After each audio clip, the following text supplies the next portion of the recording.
288, page X7, assist PD, Hearing the call come over, wondering, what's it going to be?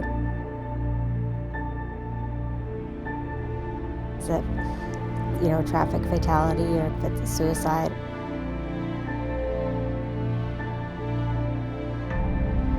Wondering, am I going to be enough? Am I going to be able to hold it together? Am I, maybe going to break down,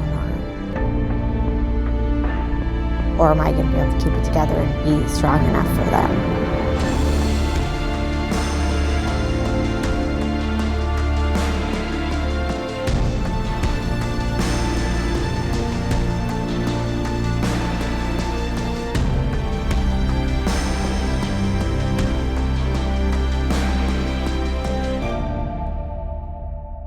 I think I wasn't prepared for the emotions of pretty intense situations. The first call I was on was a code, and I was with a partner that had probably seen it hundreds of times before, but for me, that was one of the first times I was actively with somebody at the point of losing somebody.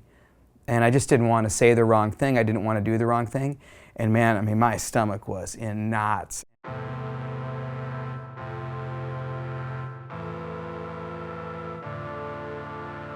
To be with someone when they're in that moment that's so difficult for them in their life, it's really a privilege. You walk up, you don't know them, they don't know you, and it's hard. It can be hard. It's not always easy. It's not like you walk up and they just immediately want to converse with you. You're a stranger. You're a stranger to these people. You have no knowledge of them, they have no knowledge of you. The only thing that's happened is you've been introduced as part of a crisis response team. You've been introduced either by police or by fire as somebody who can help. One of the most challenging aspects of being with somebody on a crisis is the fear of not knowing what to say. For my first couple of shifts, I was a little bit nervous because I felt that I was expected to know everything, and if I didn't know everything, then how could I be a benefit to somebody else who's in a crisis? Sometimes when people are in crisis, we kind of want to have the answer for them. And I think part of what makes us good on a scene is being present and being there, body, soul, mind, and spirit, so that we can encourage and strengthen, sometimes without even saying any words. Show up, care, and be a really good listener, and pick up on things and let people tell you their story.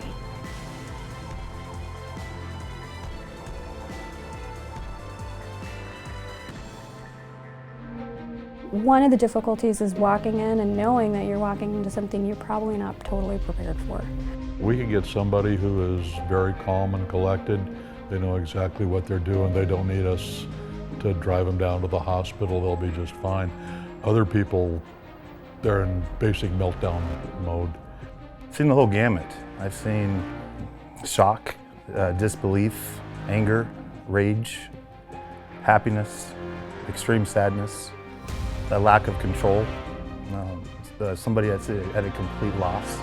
Just when you think you've seen it all, something else will come up that will surprise you. Blood, guts,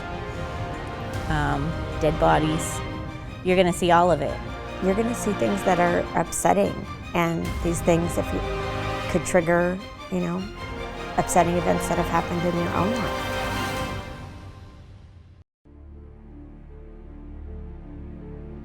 It doesn't matter your background, where you've been, what you've gone through. It will break you down at one point or another. You will have feelings, you will go through emotions. Something will remind you of a time or an event that took place that will make you feel like, wow, I would never thought that could happen to me or happen to someone, but it does. And I was wondering, how am I going to let this impact my life, and what am I going to do about it? Some people love to exercise, some people love to eat, some people love to sleep, some people love to talk. I like to take a bubble bath when I get home from my shift and have a brownie. Going home and actually taking a run and allowing the opportunity to feel the call and then be able to let it go through exercise has been a big part of my coping mechanism. I've also eaten a gallon of ice cream. I go to the gym and I get my workout on and I'm cool. I feel like I'm cool, but the memory's still there. And so it's like, it's not always one of those things where you can just go shake it off and it's gone. I don't know how to do this by myself. There is absolutely so many things that you need that person for. Your partner is like your battle buddy, and it helps a lot when that person is positive. After a certain call or every call, self-reflection, talking about it with my partner, thinking about what we did well, what we could do better. If we had that situation again, what we would do different. That ride back to the station in the van is just really the place where it's just the two of you, and you can just go back and forth and talk about what your experience just was, because you don't want to take it home with you. There's a lot of support around. If you need it, there's all kinds of support that we can get. And it's almost the opposite of we're supposed to be giving the support. Sometimes you need it, because sometimes it affects you very deeply. It takes a lot out of you. It takes a special kind of person. If you want to help somebody, do it. It's really an uplifting kind of result. If you want some glory, don't even think about it. It's a big commitment, and I think a lot of times people come in the program and don't understand that.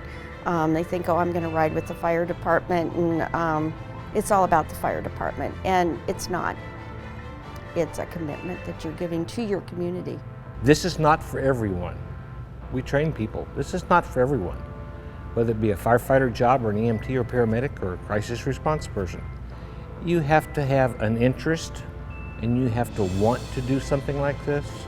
But if you have a sense of heart and soul for human beings, and you really want to help somebody go to the next place so that they can navigate through whatever they're in the middle of, I think it's a really worthy opportunity to make a difference in a very, very simple way. I love what I do. I love being able to go on scene and help people and meet different people, hoping that one day if something ever was to happen to my family, someone would be there for them. Take that responsibility seriously, so that if you've gone through all of this training to get to that point of being a volunteer, represent your city in the best way you possibly can. Try not to be a hero. That's the biggest thing. You know, try not to be a hero, and a hero will play its part by itself. You know, just be yourself, be the best you can.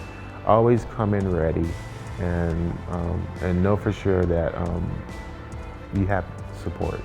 You know, so don't feel like you're doing things on your own.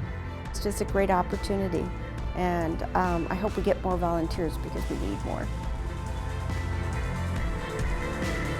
It has been said that a community of volunteers can literally change a world that is in need. And I've seen that firsthand.